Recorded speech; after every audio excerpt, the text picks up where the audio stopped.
లేదు అది విషయం. రైట్ దయాకర్ గారు గుడ్ ఈవినింగ్. అంటే చాలా జోష్లో ఉన్నారు, ప్రజలే మమ్మల్ని నడిపిస్తున్నారు. ఇప్పుడు మేము నడిపించడం కాదు ప్రజల్ని. బొల్లమల్ల యాదవ్ గారు మీరు జాయిన్ కాకముందు ఫస్ట్ మాట్లాడారు, ప్రజలే మమ్మల్ని నడిపిస్తున్నారు, సభకి రండి అని మమ్మల్ని వాళ్ళు ఆహ్వానిస్తున్నారు. మేము వాళ్ళని రమ్మంటాం కాదు, నాయకులు కాదు, నాయకులు మీరు రండి సభకి అని ప్రజలు మా దగ్గరికి వచ్చి పిలుస్తున్నారు అని చెప్తున్నారు. మీ పని అయిపోయింది. గుడ్ ఈవినింగ్ పివి గారు, పెద్దలందరికీ కూడా. అయితే ఒక పాట కూడా నేను మధ్యాహ్నం ప్రెస్ మీట్ పెట్టినప్పుడు మనోళ్ళు వినిపించారు, బండి వెనుక బండి కట్టి 16 బండ్లు కట్టి ఆ మీటింగ్ పోదామని పాట పాడుతుండని. ఆ బండి వెనుక బండి కట్టి అనే బండి యాదగిరిని మర్చిపోయిండ్రు వాళ్ళు. మళ్ళీ రేవంత్ రెడ్డి గారే ఆయన కళను బయటికి తీసి మొన్న అవార్డు ఇచ్చింది, 1 కోటి రూపాయలు ఇంటి జాగాకు సంబంధించి. ఆయన చూస్తే మా తుంగతుర్తే దగ్గర మాకు చుట్టం కూడా ఆయన. అంటే వాళ్ళు జాతీయ గీతం కూడా అట్నే మర్చిపోయినారు అనుకోండి అందశ్రీది, అదొక అంశం. సరే ఏదైనా సరే ప్రజలు వాళ్ళు నడిపిస్తున్నారని చెప్పి జనతా గ్యారేజ్ అని మనోడు మాది జనతా గ్యారేజ్ అని అన్నాడు. నేను అందుకనే ఈరోజు చెప్పింది ఏంటంటే, జనతా గ్యారేజ్లో మోహన్ లాల్ మెయిన్ మెకానిక్ అయితే ఆయన కొడుకు విలన్. దాంట్లో మోహన్ లాలే ఆయన కొడుకును చంపుతాడు. మరిగా ఎవరు మరి మనోనికి ఇన్పుట్ ఇస్తున్నది, ఎక్కడి కథ ఇది అసలు? అంటే ఏం చెప్తున్నామో అర్థం కాకుండా ఆ సినిమా చూసిండో చూడలేదు అన్న, నువ్వు జనతా గ్యారేజ్ అను ఏమంటే, మనం వెనకటికి గాంధీ భవన్ జనతా గ్యారేజ్ అయింది, ఇట్లా జనతా వస్తుందని ఎవరో గతంలో అన్నట్టు నేను వినికిడు. కానీ ఈ జనతా గ్యారేజ్ అని చెప్తున్న ఆయన కొడుకే. మరి ఆ లయ్య మోహన్ లాల్ అయితే ఈయన పిల్లగాడు ఎవరో ఉండ్రి విలన్ పాత్ర వేసిన ఆయన.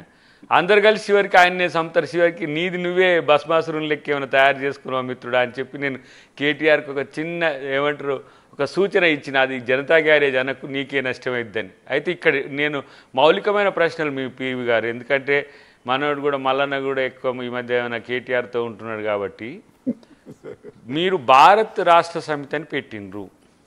భారత రాష్ట్ర సమితి జాతీయ అధ్యక్షుడు ఎవరు? భారత రాష్ట్ర సమితి రాష్ట్ర మధ్యలో అనుకోకపోతే భారత రాష్ట్ర సమితి ఒకటే నిమిషం మల్లన్నని కేటీఆర్ అకౌంట్లో వేశారు, అది కొద్దిగా సరే వేస్తే వేసారులే, కానీ అది ఆయనకు నష్టం తెచ్చే పని మాత్రం చేయకండి. అర్థం దయాకర్ గారు, రైట్ కంటిన్యూ కానీ. ఏమేయను కానీ అంటే ఈ మధ్యన ఉంటుండు కాబట్టి చెప్పండి మీరు అని చెప్తున్నా అంతే. ఇప్పుడు భారత రాష్ట్ర సమితికి రాష్ట్ర శాఖ అధ్యక్షుడికి మనోడు వర్కింగ్ ప్రెసిడెంట్. మరి రాష్ట్ర అధ్యక్షుడు ఉన్నాడా అనేది నేను ఒక సూచన ఏం చేసినంటే, గతంలో తెలంగాణ రాష్ట్రం ఏర్పడ్డప్పుడు మీ పార్టీలో ఇప్పుడు వారు ఉన్నప్పుడు కూడా పొన్నాల లక్ష్మయ్య గారిని ఫస్ట్ బీసీ మేము పీసీసీగా చేసినాం. సెకండ్ ఉత్తమ్ కుమార్ రెడ్డి గారు ఉన్న, థర్డ్ రేవంత్ రెడ్డి గారు ఉన్నారు. మళ్ళీ మేము బీసీని ఇప్పుడు మహేష్ కుమార్ గౌడ్ గారిని చేసినాం. పోనీ బీసీని చేయండి అన్నాం వాళ్ళ పార్టీకి. జనతా గ్యారేజ్ కదా, అంత ప్రజలది కదా, అది ప్రజలే ముందుండి నడిపించమంటున్నారు కదా. మరొక బీసీకి ప్రజల నుంచి తీసుకోవడమేనా, ప్రజలకి ఏమన్నా ఇచ్చడా అని అంటే, ఇప్పుడు బీసీ ఏమంటారు ఒక ట్రెండ్ నడుస్తున్నది, మీరు బీసీకి ఇవ్వగలరా? పోనీ జాతీయ పార్టీ అధ్యక్షుడు రేవంత్ మన ఎవరికి మా కేసీఆర్ గారి కాడ ఉంచుకొని రాష్ట్ర పార్టీ ఇవ్వగలరా? లేదంటే ఒక బీసీకి కాకపోతే ఎస్సీకి ఇవ్వగలరా?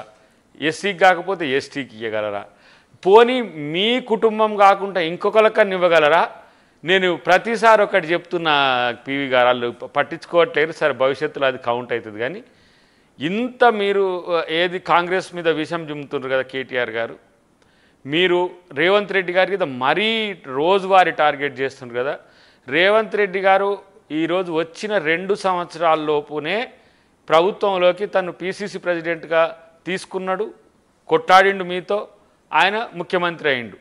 మీకు 3.5 సంవత్సరాలు ఉన్నది.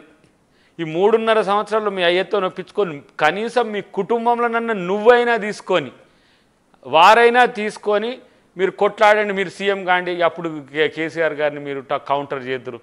ఆయనేమో రాడు, మీరేమో మీ ఏంది రాజకీయ కక్షపూరితమైన స్టేట్మెంట్, ఫ్రస్ట్రేషన్స్, ఈసారి గెలిస్తే మయ్య నా చేతిలో పెట్టనే ఉద్దేశంతో అది రేవంత్ రెడ్డి గారు ఇవాళ వచ్చి మా డాడీని ఓడగొట్టిండు, అది నాకు సమస్య ఏందని ఫీల్ అయ్యి మాట్లాడుతున్నారు తప్పితే మీ కుటుంబంలో కూడా మీకు కూడా ఇచ్చే పరిస్థితి మీ పార్టీలో లేదు. కాబట్టి ఇది జనతా గ్యారేజ్ కాదు, అది ఏక్తా గ్యారేజ్ అంతే. వాళ్ళ ఏదే నడుస్తుంది నడిచేంత కాలం. ఆ తర్వాత ఆ పార్టీకి సంబంధించిన దాంట్లో పెద్ద ఇప్పుడు హరీష్ రావు గారు బొమ్మలు లేవని అటు కవిత గారి బొమ్మలు లేవని, ఎటు పడితే ఇప్పుడు ముగ్గురిని ఈ తెలంగాణ సమాజం మీద ప్రయోగాత్మకంగా వదిలేసిండు. మీరు ఎవరు గెలిచి వస్తే వాళ్ళని నేను పట్టం కడతా అన్నట్టుగా అదొక రాజరిక మోడల్గా ఉన్నది తప్పితే ఇక ఒరిజినల్గా ప్రజలు కోరుకుంటున్నది, ప్రజలు ఈరోజు మమ్మల్ని ప్రశ్నిస్తున్నది, ప్రజలు మాకు కావాలనుకుంటున్నది, ఇక్కడ ఉన్న ఎవరైతే ముఖ్యమంత్రి గారు ఉన్నారో క్యాబినెట్ ఉన్నారో మాకు 6 గ్యారెంటీలు ఇవ్వండి, దాంట్లో మిగిలిన ఇవ్వండి అని మా మీద కొట్లాడుతున్నారు, మీ మీద కాదు. సన్న బియ్యం ఇచ్చినాక మీ గురించి ప్రజలు రూరల్ ప్రాంతాల్లో మరిచిపోయిండ్రు. బీసీలకు బీసీ చట్టం తెచ్చిన తర్వాత బీసీలు మీకా ఎందుకు చేయాలనో, ఇన్ని రోజులు ఎందుకు చేయలేదో వాళ్ళు మిమ్మల్ని ప్రశ్నిస్తున్నారు. ఇలా ఎస్సీ కేటగరైజేషన్ సుదీర్ఘకాలంగా పెండింగ్లో ఉన్నది. అలాంటివన్నీ కూడా వస్తుంటే వాళ్ళకు కళ్ళ కుట్రుగా చేస్తున్నారు. కాబట్టి ఆ జనతా గ్యారేజ్ అనేది మర్చిపోమని జర మనోని కేటీఆర్ని మీరైనా కలిసినప్పుడు చెప్పండి మల్లయ్య గారు. రైట్ రైట్ గౌరీ గారు, అంటే సరే 3 రాజకీయ